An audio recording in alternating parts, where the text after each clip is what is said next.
Good afternoon. It's a great pleasure for me to be able to introduce Judith Enck. I've known Judith and her husband Mark, who are really a dynamite duo, for almost all of the 40 years I've been in Albany. And Judith has been a pioneer at mobilizing communities for issues on environmental justice. Now, I've heard a rumor, I didn't have a chance to check with Judith to see whether it was really true, that the first demonstration she organized was when she was 5 years old. And she mobilized all the children in her kindergarten class to protest against their mothers that were making them eat broccoli. But it wasn't organic broccoli, and it was full of pesticides. And since that wonderful beginning, Judith has organized so many events designed to try to increase the health and the welfare of the people of the whole country.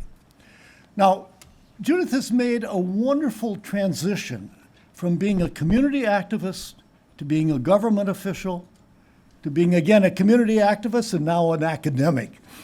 And that's a transition that very few people make. When I first knew Judith and Mark, they were mobilizing people around a whole variety of issues. And then Judith got a job in the Attorney General's office. That's the kind of job where you try to enforce the regulations that we have to protect the environment and get after bad people. And from there, she went to the governor's office, advising the governor, and I don't think he liked a lot of her advice, if I recall correctly. And from there, she became the administrator for the Region 2 EPA, the major federal organization that works to protect our health and the environment. Now, I know from my own experience working for 18 years for the New York State Department of Health, that when you work for government, there are limitations on what you can do. They're very different than what happens as a community activist. And Judith managed that transition and served there till the end of the Obama administration as a Region 2 administrator. Then she came back with Mark to Post and Kill, and she's doing things today just like she did in those early years. But now she has also an academic appointment. She's a visiting professor at Bennington College, and it's just a great pleasure to welcome her with the issue that she's been most involved with recently, and that is banning plastics and dealing with plastic pollution. Judith, welcome and thank you.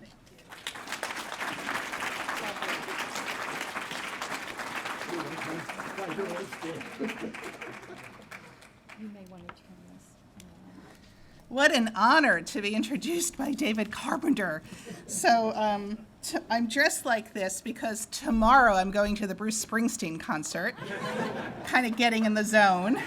And I think of David Carpenter as the Springsteen of environmental health. So David, thank you for your kind words, and I am pro-broccoli, for the record. I also want to thank the Rensselaer County Justice Center. What an important endeavor it is. And what an honor to meet the Doherty family just a few moments ago. They gave me a beautiful handmade quilt, which I have to say, if you're running an organization and you're thinking of honoring people, don't give them plaques. I've got boxes and boxes of plaques. Give them quilts, because it's very comforting. And I'm legally required to tell you this Tuesday night, there's another great event, New York State Writers Institute.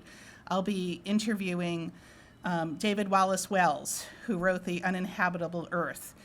Great guy to hang out at a party with. It's very serious, but he's a brilliant writer, and I'll be playing the role of Joe Donahue and interviewing him. So we're going to talk a little bit about plastics. You're going to get a little worried about what I'm saying, and then I'm going to give you things you can do specifically and locally to help. So that's what this is about. As mentioned, I worked for Barack Obama. That's me standing at a federal toxic waste site in New Jersey.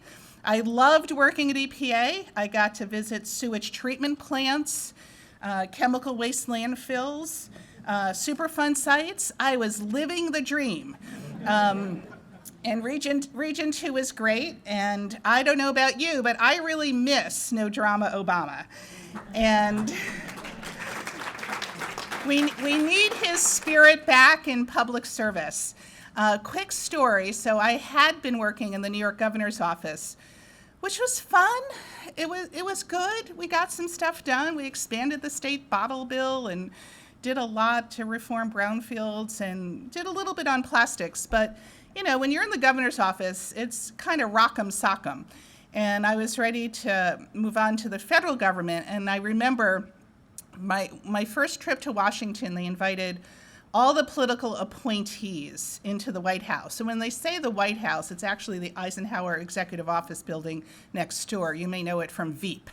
And we're in an auditorium kind of like this, and the White House counsel gets up and says, look, the Obama administration is not going to have one ethical scandal, not one. And it didn't the whole 8 years, not one.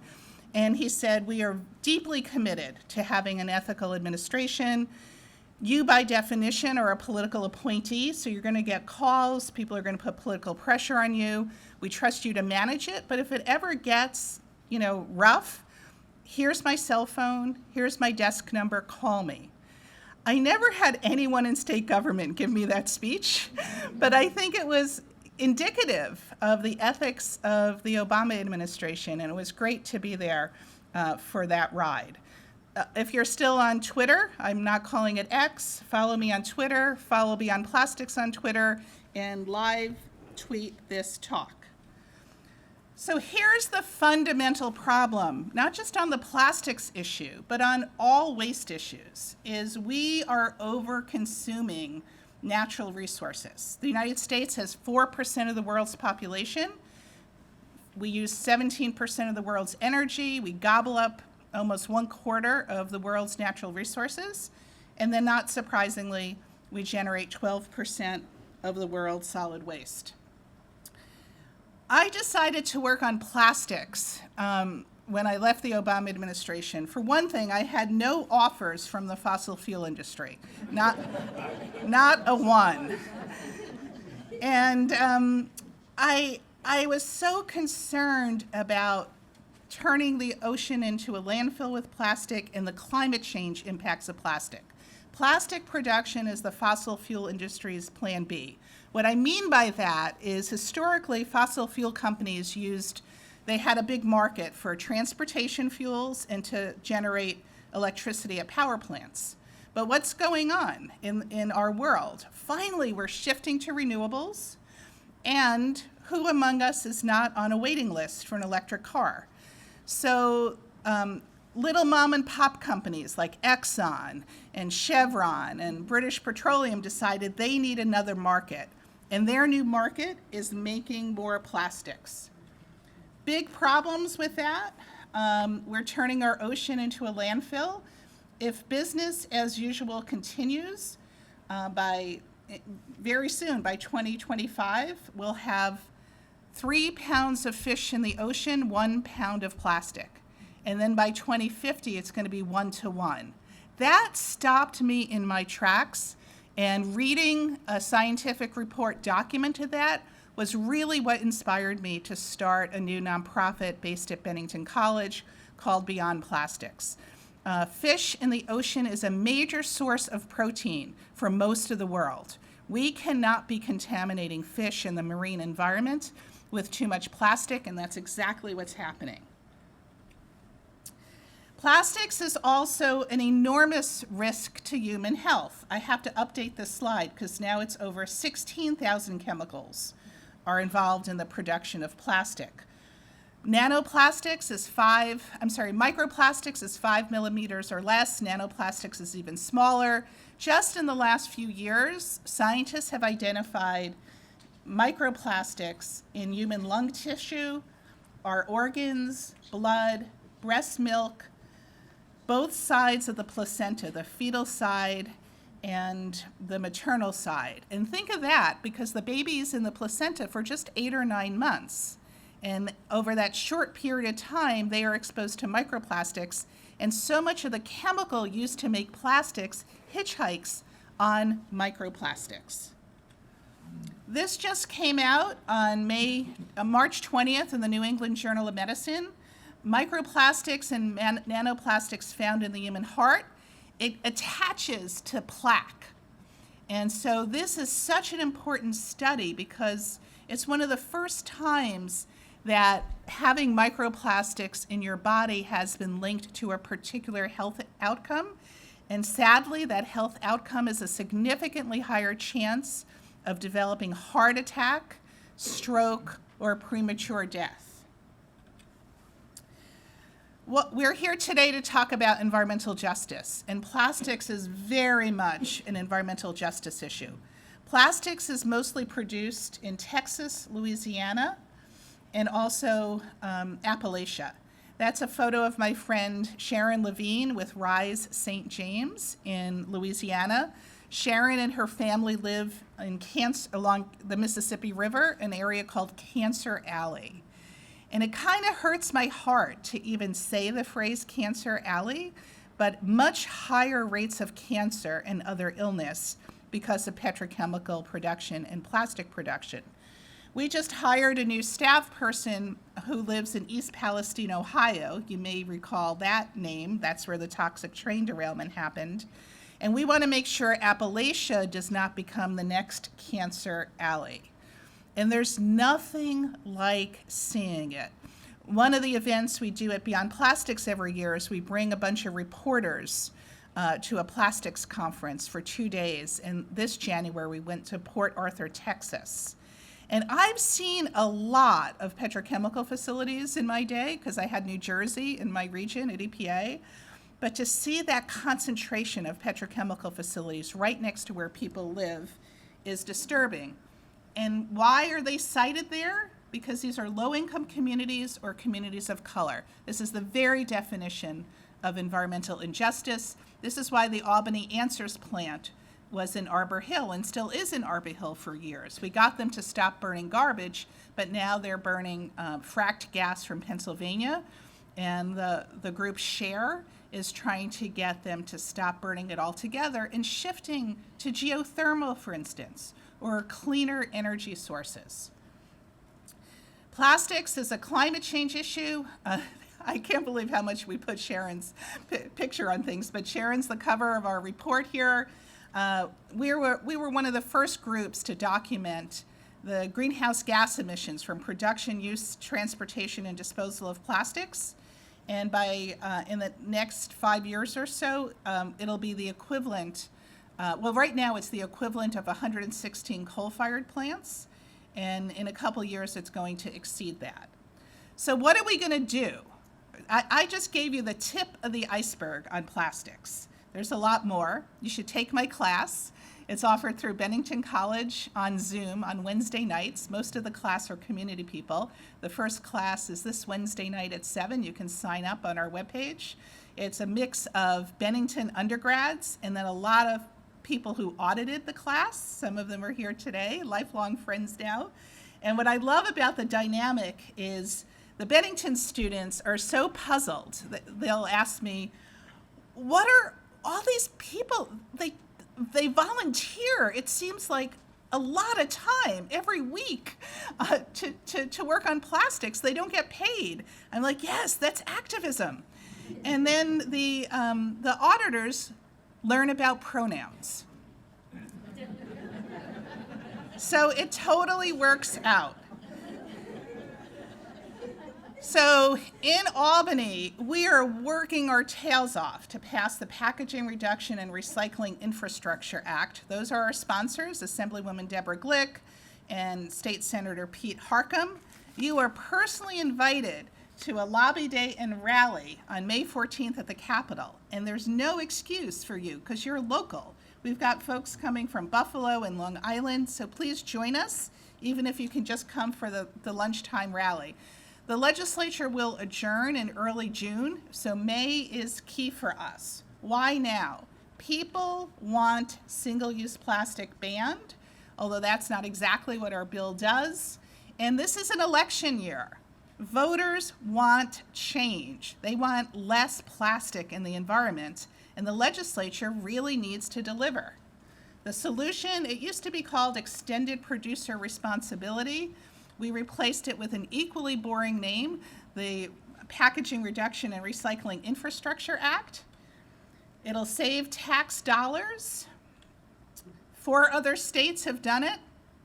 These laws are okay. They're not great. The New York proposal is significantly better. And we have to make sure that special interest lobbyists do not weaken the proposal, which is what they're busy doing. So here's what the bill does. It only covers packaging in New York State, because that's all the New York State legislature can govern. It requires 50% less packaging, and then the rest will be recycled. So what does that mean? It means refillable, reusable containers. The milkman model, remember you used to get milk in refillable bottles. Coca-Cola recently announced they're going to be selling their products 25% in refillables by 2030, although I don't believe them, so we're putting that in the statute. But I also want to give you an example of what just reduction looks like. So I have a colleague at Beyond Plastics who's very environmentally conscious, even though she orders from these guys. So she ordered an environmentally sound package, and it came in this, and it's not recyclable. Don't follow that. It came in this, and then this, and then this, and then this. Eco highlighters. You could just get it in this. And we've been recently getting stuff from Amazon it says recyclable just like a box. You put it right in your recycling bin. I'm not the one who orders from Amazon, but I do have a family member who occasionally does. That's why I'm holding this. So this is what 50% less packaging looks like. This bill will prompt a redesign in packaging.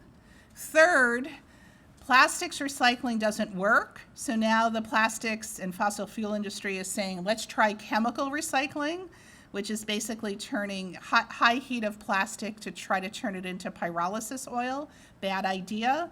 A little bit, they try to turn it into new plastic. Bad idea. So our definition excludes chemical recycling. There are small fees put on packaging. They're called eco-modulated fees. So something like this, which is recyclable, will have a very small fee. Something that's refillable will have no fee. But if it's something like baby food pouch, which is plastic, multi-material, you can't recycle it, that'll have a really high fee. And then all of that money will go to local governments to support their recycling and waste disposal programs. So that's why the City of New York, 24 other communities have passed resolutions in support. So you elected officials who are here today, we just happen to have a model resolution on our website that you can introduce tomorrow and try to get adopted. Albany County passed a resolution supporting this bill. And then no loopholes. We know about loopholes and we don't like them. So reducing packaging, given the scale of the problem, we want to see a 50% reduction. It says over 10 years, it's actually 12 years, and it's incremental. It's 10% reduction in 2 years, 40% reduction in 4 years. What I learned during my time in government is I don't like long-term aspirational goals, like, 50% reduction in 2050. No, we do it in little chunks, and then we course correct along the way. Why are we doing this? Plastic recycling doesn't work. Keep recycling your metal, glass, paper, cardboard. Keep composting your yard waste and food waste. But by design, plastics are not recyclable. Here's why. If you want to recycle this into a new aluminum can or bottle, you can. With plastics, there's thousands of different chemical additives, many different polymers, many different colors. So think of your own house. On top of your washing machine, you might have a hard plastic orange detergent bottle, and then your refrigerator, you might have squeezable, clear plastic ketchup bottle. Those two things cannot get recycled together. And that's why the plastic recycling rate in this country is 5 to 6%. Abysmal. It's never gotten to double digits. You know who knows this? The plastics industry. And yet they put the recycling logo on so much packaging that they know is not recyclable. So the solution to the plastic pollution problem is make less plastic, not plastic recycling. So back to the bill, we have reduction targets. We want to see recycling redesigned, and we want to get the toxic chemicals out of packaging. So the 19 most toxic chemicals will be banned when we pass this bill into law. Chemicals like PFAS, vinyl chloride, formaldehyde, mercury, lead. Do you want that in your packaging? Packaging used to have food and beverages delivered to you? The way I want you to think about this is we have fuel efficiency standards for cars. This would be environmental standards for packaging. So when I was at the EPA, we had rolled out some really good new regulations to improve fuel efficiency. And I was just a little peon regional administrator. I wasn't in the mothership in Washington. But whenever EPA did new regs, we were told to go out and meet with interested parties, which was sometimes not fun. So I had the assignment to meet with a bunch of car dealers and to talk about our new fuel efficiency standards. They're all very nice. And at one point, a guy raised his hand and says, you know, these are really strict standards. And it seems to me over time, the only way we're going to comply is if we have to sell a lot of electric vehicles. And I went, maybe. That was exactly the plan. And what we're trying to do with this packaging bill in Albany is prompt a redesign of packaging and, very importantly, to get toxics out of packaging. If you want a circular economy, you've got to get toxics out of packaging. I already talked about no chemical recycling to count as recycling. The bill has strong oversight.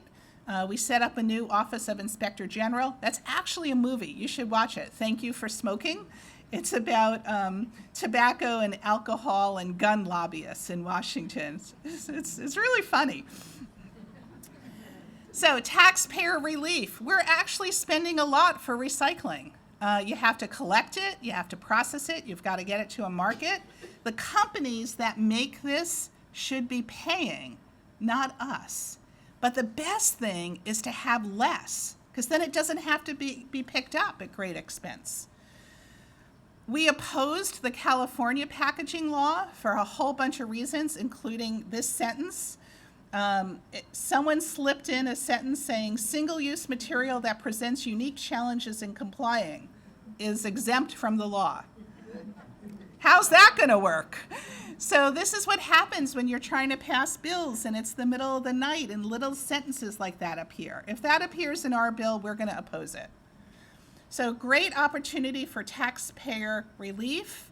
As local government officials know, you have no control of all the waste that comes to you. It's the packaging designers, and they have no skin in the game to reduce packaging. And 40% of plastics worldwide is used to make single-use plastic packaging. So the way it will work is first the state does something called a needs assessment, where they ask local governments, hey, City of Rensselaer, hey, City of Troy, how much money do you need to do waste reduction first, and then improve your recycling? Waste reduction, what could that be? Let's get dishwashing equipment into all of our schools so students can eat on real dishes rather than single-use disposable plastic. Let's have public water fountains everywhere so you don't have to buy water in plastic bottles. The wineries in the Finger Lakes are really interested in refillable glass wine bottles because every time they have to buy a wine bottle, that's 80 cents. But we need a commercial bottle washing operation. So the state will do this needs assessment, get the shopping list, and that will be where the new funding goes, including fully funding state agencies because the DEC is very, very much underfunded. This is why we need to pass the bill. Voluntary promises by big companies turn out not to be true. So this is something very simple, like using recycled material in packaging. Nestle said they would use 30% recycled material. They're using 2%. L'Oreal said they would do 50%. They're using 7%. So Earth Day is next Monday, April 22nd. You're going to see all sorts of glowing announcements of voluntary steps by fossil fuel companies and packaging companies. They usually turn out not to be true. So that's why we have to pass laws. So what does it look like? I showed you this messy example, but good soap bars. Just eliminate the packaging altogether. They don't have to pay a fee. Easy peasy. So this soap container is compressed soap. So after you use the soap inside, the container is soap. It's kind of a Portlandia episode, but it works. I encourage the use of deodorant. And why do we have to throw out that plastic cylinder every time? Dove is now selling deodorant where you just buy the deodorant and then you plug it into the cylinder. And you can use that cylinder for the rest of your life. Reuse and refill bottle washing operations. We need reusable glass bottles. There's a lot of entrepreneurial companies, mostly led by women, I might add. Plain products, you can get all this body lotion and body wash and shampoo, and it's stainless steel. When it's empty, you just send the empty container back and it returns to you full. They had no supply chain problems during COVID. Reuse and refill. So I often will go to the Honest Weight Food Co-op and I bring my empty jars and then they weigh them. And then I go and I try to fill them. And I always spill something. And I do clean it up most of the time. But Unilever has launched this reuse and refill system in England. It's so simple. You just bring your empty containers back and then you grab a new refillable container and you fill it up with whatever you need. It's pretty easy. There's a company out of New York City called Blue Land. So when you need your laundry detergent tablets, you just get new tablets when you run out and you keep that metal packaging.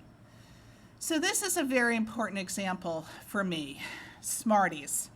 So when I've had a difficult week, which is most weeks in my life, when Friday night comes, what I like to do is take my new blanket and I cuddle up on the couch with Pepsi, M&Ms, and People magazine, even though I don't know most of the people in People magazine anymore. I hear Taylor Swift is big these days. And when I'm done with the M&Ms, it's kind of a waxy pouch, and all I can do is throw it out. But if I was having a Friday night in Europe, the Smarties come in paper packaging, and when I'm done, I can just put it in my recycling bin. It's not that hard to change, but because plastics is cheap, companies won't change unless we have new laws. Mentos, ghastly product. I hate Mentos. It hurts my throat. It used to be all plastic, and now it's 90% paperboard to replace the plastic. The soap people are doing a great job. Whoever finishes the lip balm? It just sits in the bottom of your purse. You know, I have ones that's been there since the Carter administration. So the plastic lasts, but you can have cardboard lip balm. And then the real tough one, we all love fresh berries in the winter, and they come in plastic. It can come in this nice cardboard container. Can someone give this person this water? Want water? Okay. So we're trying so hard to pass this bill in Albany because the plastics crisis is real. The details matter. What happens in other states is at the 11th hour, the industry lobbyists take out the toxics provisions, and we can't let that happen. Let's ban PFAS in all of our packaging. EPA just announced new drinking water standards. That's wonderful, but we have to turn off the PFAS tap. So get connected with Beyond Plastics. We were formed 5 years ago. We're based at Bennington College because Bennington College welcomed us where I'm teaching. Particularly my friend David Bond, who is here, who you all know from PFAS and Norlite fame.